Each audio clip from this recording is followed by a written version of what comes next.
Olá, eu sou Inácio Santos. Sejam bem-vindos ao Fator X, o nosso canal sobre X-Men.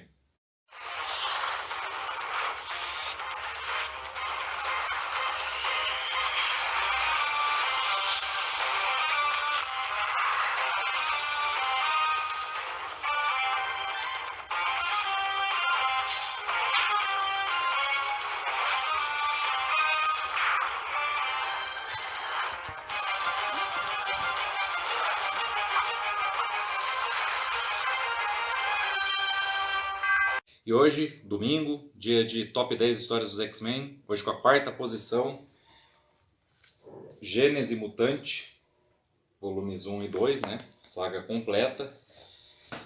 Gênese Mutante, uma história que tornou os X-Men super-heróis nos anos 90. Antes disso, se você olhar as revistas que vão aparecer aqui mesmo no Top 10 Histórias dos X-Men, que são do período que precedeu Gênese Mutante, vocês vão ver algo que não se parece com super-heróis. Se parece mais com a fase, que também a gente já falou aqui, mas que é posterior dos New X-Men. Uma coisa mais underground, os X-Men sem uniforme, ou parcialmente de uniforme. Se você olha o conteúdo das revistas, muitas vezes a saga toda se desenrola sem eles vestirem o uniforme de super-herói nenhuma vez. Tramas mais voltadas para serem fugitivos, para serem rebeldes. Tramas que tornaram os X-Men tão importantes e carismáticos quanto são, mas que na onda de super-heróis anabolizados dos anos 90 já não funcionava mais. Gênese Mutante, apesar de eu tratar como uma saga e ter colocado aqui no top 10, não é uma única saga. Esse encadernado traz 4 arcos. Eu vou falar separadamente de cada um deles aqui. E queria lembrar vocês que durante o vídeo original Top 10 Histórias dos X-Men, onde eu elenquei a nossa lista de melhores histórias dos X-Men, a lista que eu achava que era de melhores histórias dos X-Men, eu disse que Programa de Extermínio, que foi o último vídeo aqui do canal no Top 10, deveria fazer parte de Gênese Mutante. E agora, quando eu dividir os 4 arcos, você vai entender por que eu disse isso. Primeiro arco. Primeiro arco precede Programa de Extermínio. É toda a fase de histórias que tem a ver com a saga do Portal do Destino, que eu resumi aqui em Programa de Extermínio nos antecedentes. Então nós vamos ver aqui, nesse encadernado, a suposta morte da Tempestade que eu contei a vocês no vídeo de Programa de Extermínio, a transformação, transporte da mente da Psylocke do corpo original dela, ocidental, né, ela era britânica, para o corpo asiático. Vamos ver o Wolverine se reunindo, a Jubileu e a nova Psylocke, os outros X-Men quase todos emergindo em suas novas vidas produzidas pelo portal. E tudo isso antecede o Programa de Extermínio, onde quase todos os X-Men vão se reunir. Faltar um X-Men que atravessou, uma X-Men que atravessou o Portal do Destino, que é Alison Blair, né? A Cristal, que vai surgir no final desse encadernado aqui. Então, esse é o primeiro arco, tudo que precede o Programa de Extermínio. Segundo arco, se fosse para colocar uma história mesmo chamada Gênese Mutante no top 10 histórias dos X-Men, eu acho que esse segundo arco é realmente a Gênese Mutante.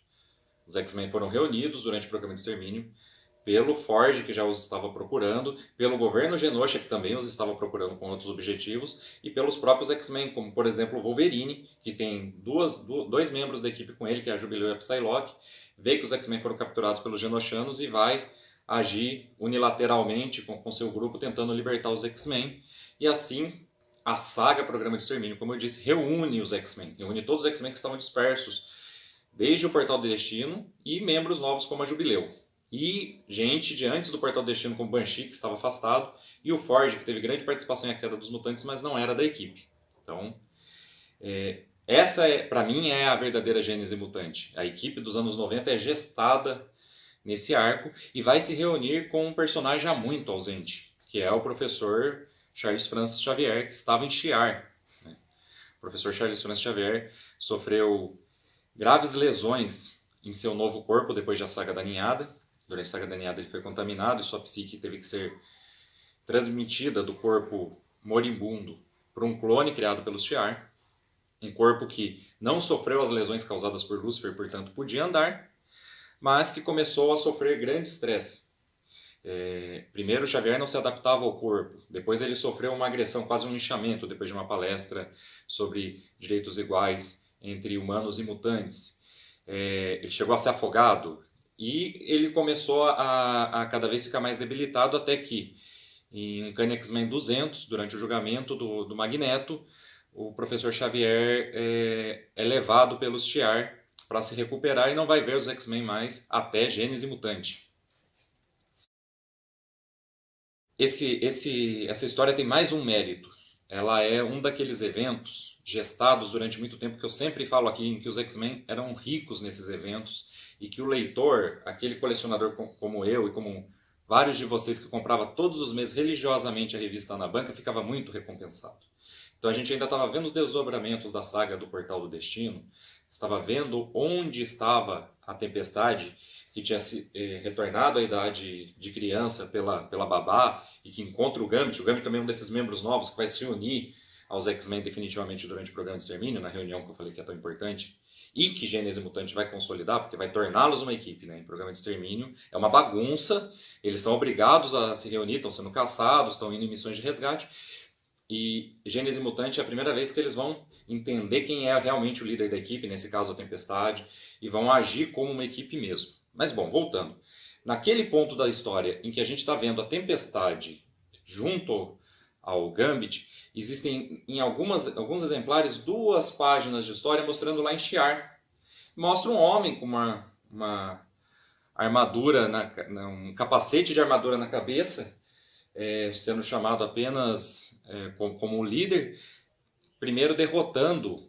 Nessa primeira cena, inclusive, ele não aparece ele mesmo. Parece o personagem já derrotado, um Pinger, uma raça de dragões alienígenas, reclamando que ele foi enfrentar uma pessoa, o campeão dos Shi'ar, e que ele entrou na sua mente, descobriu seus segredos mais íntimos e destruiu sua mente de dentro para fora, quando ele esperava enfrentar um guerreiro corpo a corpo. E que chance os Pinger tinham contra a dominação Shi'ar com esse homem à frente deles? Quem é esse homem? Hoje eu acho evidente, quando eu li a revista na banca, eu falei, meu Deus, um novo telepata no espaço. Bom, esse homem era o professor Xavier, mas nós não sabíamos e não imaginávamos, pelo menos eu não imaginava, que ele estivesse conquistando planetas vizinhos a mando do Shi'ar. Como isso, né? Algumas edições depois ele vai aparecer com o capacete, então você ainda não vai ver que é o Xavier. E esse homem vai perseguir Lila Cheney, uma teleportadora em escala cósmica, uma teleportadora que inclusive aparece em Gambit e os Ex-Eternos da Era do Apocalipse, e que teve sua primeira aparição na revista dos Novos Mutantes.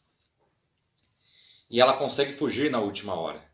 E ele diz que ela não pode escapar em hipótese alguma. Mas, de novo, quem é esse homem? Por que ele está perseguindo Lila Cheney, que fazia parte, não era exatamente membro dos Novos Mutantes, mas fazia parte do hall de personagens coadjuvantes bons, não era uma vilã. Ela uma vez tentou roubar o planeta Terra, mas tirando isso, ela não era uma vilã. E isso vai crescendo durante várias edições, enquanto você está vendo a trama lá do Rei das Sombras, que também é uma trama que está crescendo, que vai culminar em um outro arco que não está em Gênese Mutante, mas que eu vou falar um pouquinho dele aqui. Bom, para fechar Gênese Mutante, os X-Men, logo após os eventos de programa de extermínio, eles acabaram de se reunir todos. Os X-Men antigos não conhecem o Gambit, que só a Tempestade conhece. Os X-Men antigos não conhecem a Jubileu, que só o Wolverine conhece. Ninguém reconhece a Psylocke. E tem o Forge, com quem eles tiveram pouquíssimo contato, e o Banshee, que ficou muito tempo ausente. E essa equipe é buscada por Rapina, uma inimiga dos X-Men, a irmã de Lilandra, a Imperatriz do Trono de Shi'ar. Eles são levados para o espaço, e quando questionados por que foram capturados por Rapina, ela diz, trouxe vocês para matar o Professor Xavier. Pouco depois, a nave da Rapina é invadida por aquele homem com o capacete que nós vimos fazer ações nada altruístas, nada benignas, à frente dos piratas siderais. Vamos ver que a guarda imperial de Shi'ar, que protege o trono, Shi'ar está do lado de Rapina. E aí nós vamos entender que houve um golpe de estado. A Rapina usurpou o trono da irmã. Então os piratas siderais estão do lado certo, estão querendo empossar a verdadeira Imperatriz. A Imperatriz que os X-Men sempre conheceram, a Imperatriz que eles ajudaram a colocar no poder, porque o Imperador anterior era um louco. De quem? Bom, a trama vai se resolver e você fala, nossa, que fácil, estava tudo claro. Mas por que Rapina achava que os X-Men iam matar o Professor Xavier? E você vai ver o Professor Xavier com aquele capacete, né? ao lado dos Piratas Siderais. Então era ele fazendo aquelas coisas, conquistando os Pindir, perseguindo Lila Cheney. E aí nós vamos ver Lila Cheney também, um pouco depois da derrota da Rapina, aparecendo e ela está do lado da Rapina. Que coisa estranha. E aí tudo vai se desenrolar. Os Skrulls se infiltraram no Império Shi'ar. Aquele não é o professor Charles Francis Xavier.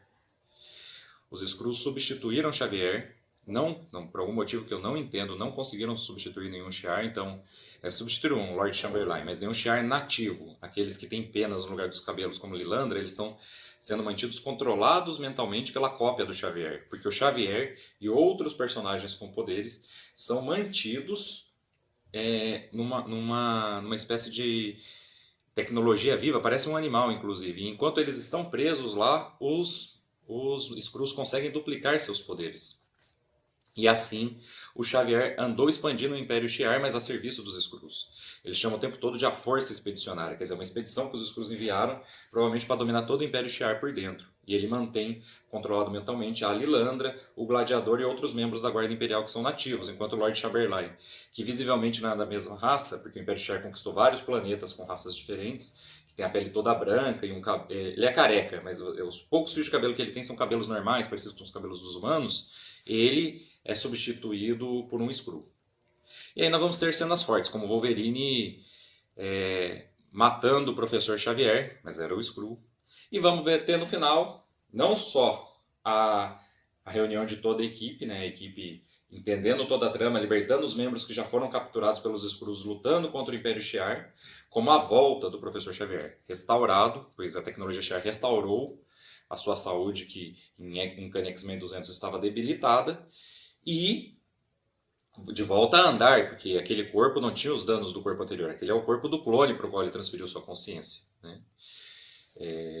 Então, nós vamos ter a reunião de todos eles, e o Xavier vai ler rapidamente a mente de todos os X-Men para entender o que está acontecendo na Terra e decide, não posso mais permanecer em Shi'ar, porque um grande inimigo meu voltou. E aí nós pularíamos para os heróis mais poderosos da Terra, Professor X.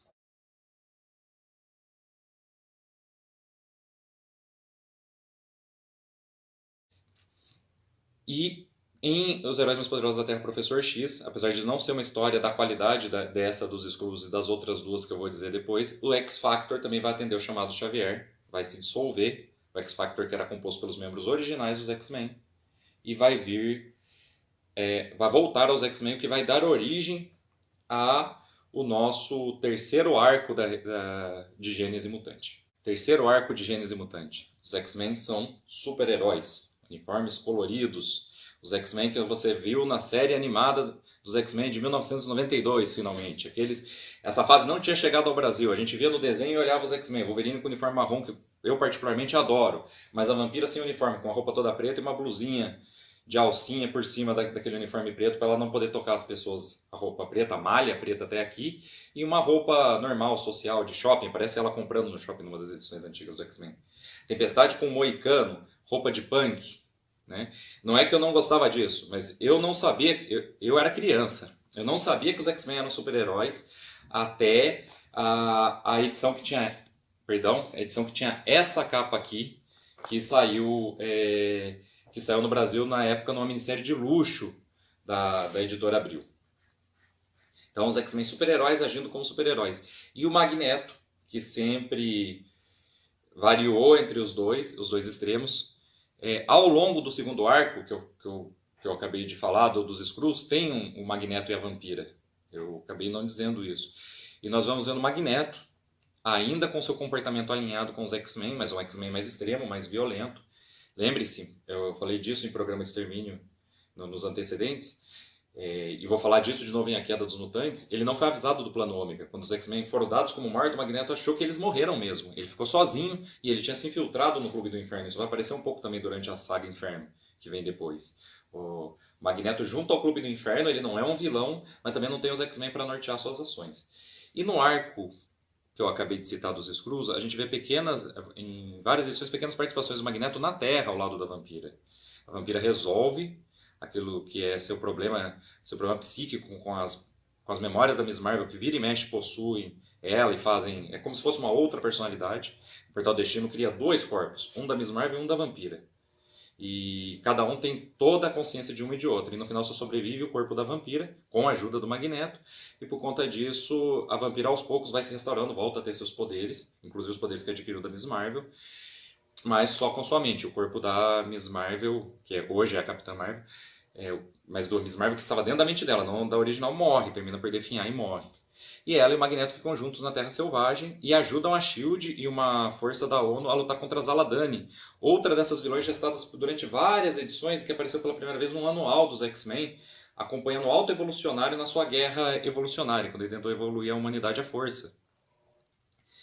E nesse confronto, o Magneto está do lado dos heróis. Só que no final, quando a Zaladani é derrotada, eles dizem ela tem que ser presa. E o Magneto, ainda se comportando como um herói, mas com esse viés extremo que ele mantém até hoje à frente dos X-Men, ele diz não, ela é perigosa demais para ficar viva. E comete um assassinato, porque ela está imobilizada e derrotada. E aí é quando percebam, é um divisor de águas, ele não é mais um X-Men, ele não é mais um super-herói, mas não é muito diferente de muitas das coisas que o Wolverine fez até então. E nessa fase aqui, nesse arco de Gênese Mutante, nesse terceiro arco de Gênese Mutante, Magneto vai voltar não como vilão, mas como um personagem que toma medidas extremas como essa que ele tomou. Se você ler só você vai perceber que os recém-formados acólitos, que não eram nada mais, nada menos do que refugiados que o Magneto aceita no asteroide M, mas que fugiram de Genosha de programa de extermínio, onde os mutantes não são mais escravizados, mas ainda são tratados como membros de segunda categoria e que os X-Men acham que está tudo bem, não voltaram a checar como eles deixaram o país depois do programa de extermínio. Esses sim são extremos e cometem atos de terrorismo, inclusive na ausência do Magneto. O Magneto vem para defendê-los e levá-los de volta para o asteroide M e acaba se enfrentando com os X-Men. No vídeo do Magneto também falei de uma reviravolta que tem aí, que aqui aparece uma explicação de por que o Magneto agiu como herói durante algum tempo. E depois ela é desfeita. Mas a gente vai saber que durante um tempo que ele foi reduzido à idade infantil por um adversário dos X-Men, um adversário comum, a Moira McTaggart mexeu um pouco com o DNA dele porque percebeu que parte das decisões dele impensadas ele tomava porque ele não tinha controle dos seus poderes, então ela reduziu um pouco seus poderes. E aí ele achava que só agiu como altruísta e só foi membro dos X-Men durante um tempo por causa de uma manipulação mental. Ele chega a aplicar isso aos X-Men. Uma das equipes, os X-Men se dividem pela primeira vez em duas equipes, azul e dourada. E uma das equipes é controlada pelo Magneto usando o mesmo processo, a mesma modificação genética que ela fez com ele para estabilizar sua consciência. Mas os X-Men, ao usar seus poderes pela primeira vez, se libertam do condicionamento e lutam contra o Magneto ao lado da outra equipe que eles deveriam enfrentar e lutam contra os acólitos. E aí o Magneto entende que aconteceu o mesmo com ele. A primeira vez que ele usou seus poderes, tudo que a Moira fez foi desfeito. Então ele realmente tomou aquelas ações porque desejava. A partir daí, e notando que os acólitos se tornaram violentos demais sob sua liderança, um pouco eles já eram violentos antes, o Magneto, o asteroide M está muito danificado pelo combate, está caindo, o Magneto se recusa a deixar o asteroide M, faz um discurso violento, inflamado contra os X-Men, mas em sua mente se comunica com Xavier e diz, não, eu criei isso, essa seita que eu acabei criando aqui ao aceitar esses refugiados e ao alimentar o ódio dele pelos humanos é perigosa demais. Parta com seus X-Men, tenha sua sorte, meu amigo, e nós vamos cair e morrer, mas eu vou pôr fim ao que eu comecei. Então, vejam, esse é o Magneto de Gênese Mutante. E o Magneto também toma essas decisões porque foi traído. Um dos acólitos, Fabian Cortez, o Magneto está um pouco enfraquecido, ele tem o poder de energizar Magneto, de aumentar seus poderes. O que o Magneto não sabia é que ele pode tirar. E quando o Magneto percebe que está errado, a primeira coisa que Fabian Cortez faz é pegar todo esse poder de volta e fugir e deixar o asteroide M indefeso para ser destruído e fugir para a Terra. Para ele poder fugir para a Terra sem os X-Men e sem o Magneto. Ele quer dizer que os X-Men mataram o Magneto e que ele é o sucessor de Magneto na Terra. Ele tem planos de dominação. E esse vai ser um dos inimigos dos X-Men que vai figurar à frente dos novos acólitos que vão surgir depois disso, que vão incluir inclusive a Amélia Vogt, que depois vai se unir ao Magneto, mas que é o antigo amor de Xavier que a gente viu no vídeo do Professor X. Mas esse Magneto, razoavelmente confuso, decide cair com o asteroide M e só vai voltar a aparecer nos eventos que a gente já tratou aqui na série Top 10, nessa mesma série de X-Men Atração Fatal. Último arco de Gênese Mutante. O último arco de Gênese Mutante vai envolver o passado do Wolverine. É muito importante. E eu disse aqui no vídeo do Wolverine, eu elenquei esse encadernado em 2 partes como parte importante do cânone do Wolverine, junto com a série especial Arma X, junto com as outras revistas todas que falam do Projeto Arma X e da Equipe X, e até com Origem, que vem depois, mas trata de um período um pouco antes, que eu até evitei de falar muito dela no vídeo, porque ela é razoavelmente bem conhecida. Sim, também falei da fase New X-Men, que revisitou o Projeto Arma X na forma do Projeto Arma Plus, ou Arma Extra. Bom, esse último arco é a primeira missão solo da chamada Equipe Azul, liderada pelo Ciclope. Ela, como essa fase do Magneto do arco anterior que eu descrevi, faz parte da nova revista X-Men, X-Men Volume 2, que foi lançada nos anos 90, que de certa forma substituía a revista do X-Factor, tanto era liderada pelo Ciclope, mas o título X-Factor continuou sua numeração com uma nova equipe, liderada pelo Destrutor, que tinha ficado em Genosha para reconstruir o país, e deixa Genosha para atender o chamado do governo americano e formar uma equipe que trabalha para o governo americano, que vai envolver Mercúrio pela primeira vez nas equipes mutantes. Antes disso, Mercúrio só aparecia nas revistas mutantes como membro da Irmandade de Mutantes, e depois de regenerado já foi ser direto membro dos Vingadores. Nesse arco, nós vamos conhecer a relação de Wolverine, que foi desenvolvida nas revistas mensais com Matsuo Tsuraiba, o líder do Tentáculo, de quem Wolverine amputou uma mão e ele tem uma mão mecânica. E vamos ver mais do passado do Wolverine, e vai ser introduzidos os membros da Equipe X em flashback. Então nós vamos ver o Wolverine e o Dente Sabre numa missão, vamos ver o Maverick nessa missão, Maverick, e vamos ver ele nos dias de hoje, o Christoph Nord, aparecendo para limpar as pontas soltas da missão antiga que ele e o Wolverine resolveram mal. E vamos ver o Matsuo Tsuraiba perseguindo o Wolverine também por causa daquela missão. Apesar dele não ter idade para ter participado, ele recebeu as informações sobre essa missão da Equipe X, sobre seu inimigo, o Wolverine, e os Fenris, vilões, que não são mutantes, que são inclusive muito racistas, que tiveram presentes já lá no julgamento do Magneto em Uncanny X-Men 200, em outras revistas que antecederam, que são filhos do Barão Strucker. Isso mesmo, Barão Strucker que você viu nos cinemas em Vingadores: A Era de Ultron.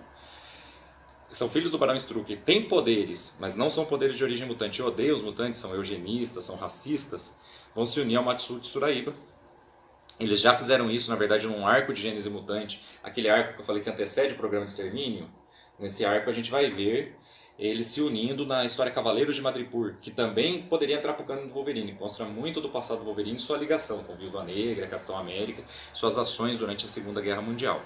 Bom, voltando ao arco de Gênese Mutante, ao último arco de Gênese Mutante. Esses vilões, juntos, querem reviver o Ômega Vermelho. Arkady Rossovich, um mutante, mas um psicopata, com a habilidade de absorver a essência vital de outros seres vivos, mas ele prefere seres humanos, para se manter vivo. E com um defeito. Seu poder vem com uma falha muito grave. Se ele não absorver, o poder corrói a ele mesmo. Ele é capturado pelo Banshee, com a ajuda de Magneto. Isso a gente vai ver retroativamente. Isso não aparece em Gênese Mutante, isso aparece na revista Generation X, que no Brasil foi publicado na revista Fator X, o nome do nosso canal. E ele vai ser encaminhado ao projeto, a versão do Arma Plus soviética, vai receber uma armadura, tentáculos de carbonádio para melhor direcionar seu poder, para escolher de quem ele absorve a essência vital, porque antes disso ele liberava essa energia, absorvia e todo mundo que estava ao redor morria. Aí não, ele pode direcionar o carbonádio. Esse tentáculo é feito de um metal que é uma variação mais maleável do adamantio, então ele consegue canalizar seu poder somente através dele, ele envolve as vítimas. A armadura também é uma proteção até balística para ele, porque ele não é um agente de campo, é um assassino psicopata que agia nas sombras. E ele ia receber o sintetizador C, eu falei disso no vídeo solo do Wolverine, aqui, o primeiro vídeo solo da série X-Men Principais Personagens. Ele ia receber o sintetizador C, que ia controlar seu envelhecimento. Uma tecnologia que foi em parte usada na Equipe X, né? O Wolverine não precisava dela, mas não se sabia disso na época. Também já falei disso no vídeo solo do Wolverine. Aqueles que aparentemente o escolheram para o projeto Arma 10, Arma X, não sabiam das habilidades do Wolverine. O próprio professor estranhou os pelos dele terem crescido, né? Então o plano era usar o sintetizador C em todo mundo da Equipe X e roubá-lo do projeto soviético.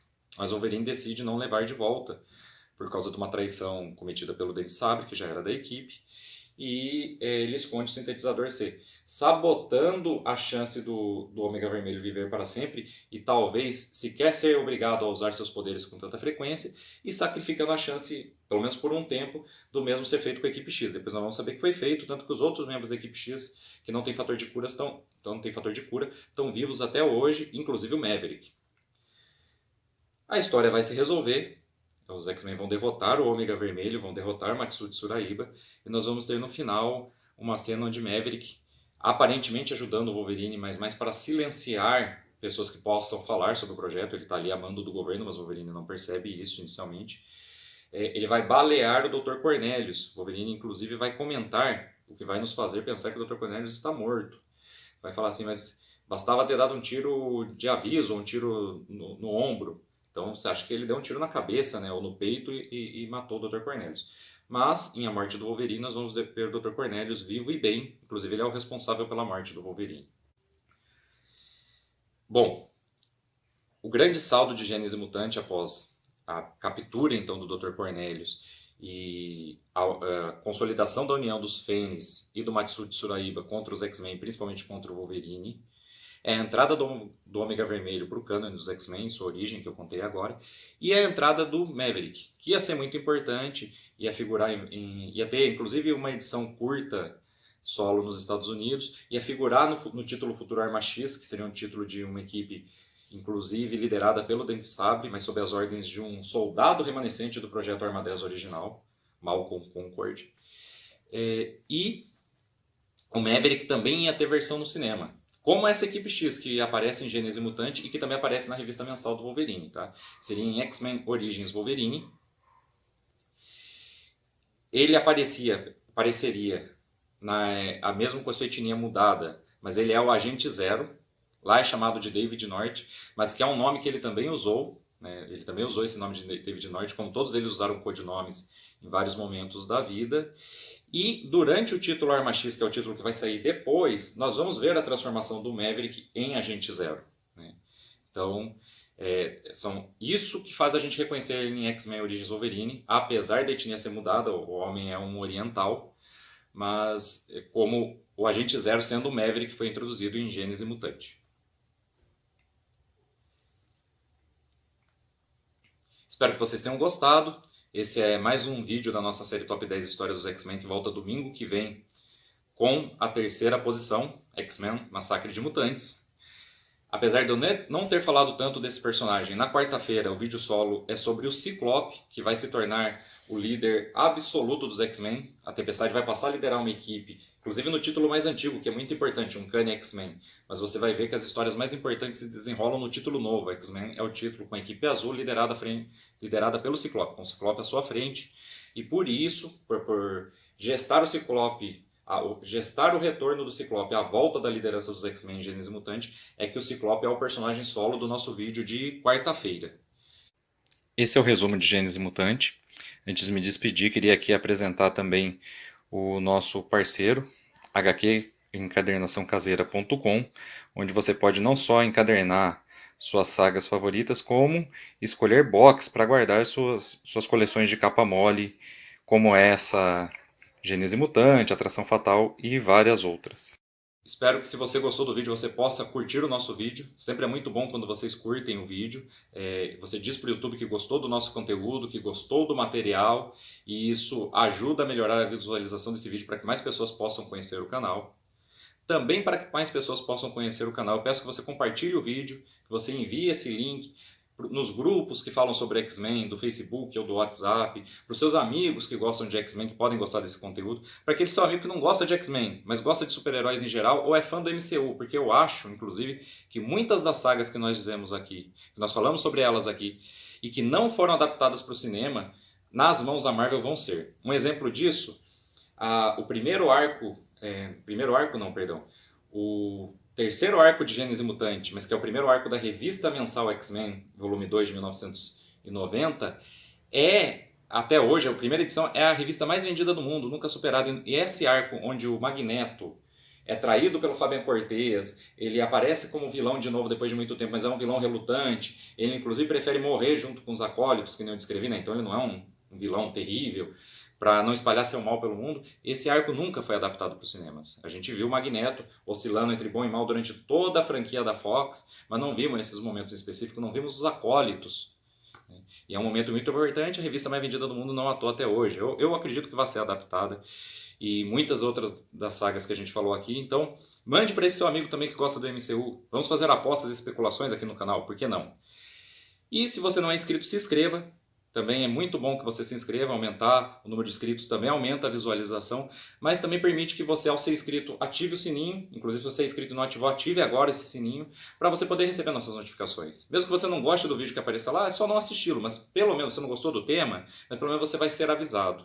E nós temos a nossa página, facebook.com/fatorxmarvel. É uma página do Facebook, onde todos os links dos vídeos, assim que eles são publicados no YouTube, eu coloco lá. Então, se mesmo você ativado com o sininho não receber a notificação, ou receber muitas notificações, perder a nossa, se você estiver curtindo a nossa página, você vai ver no Facebook a publicação nova, vai ver que tem um vídeo novo lá. Às vezes tem até material de apoio ao vídeo. Uma ou outra coisa que a gente achou melhor colocar na hora de publicar, para você entender melhor a saga, está lá também na nossa página do Facebook, facebook.com/fatorxmarvel. De novo, muito obrigado pela sua audiência, muito obrigado por assistir ao nosso canal. Espero você aqui na próxima. Um abraço.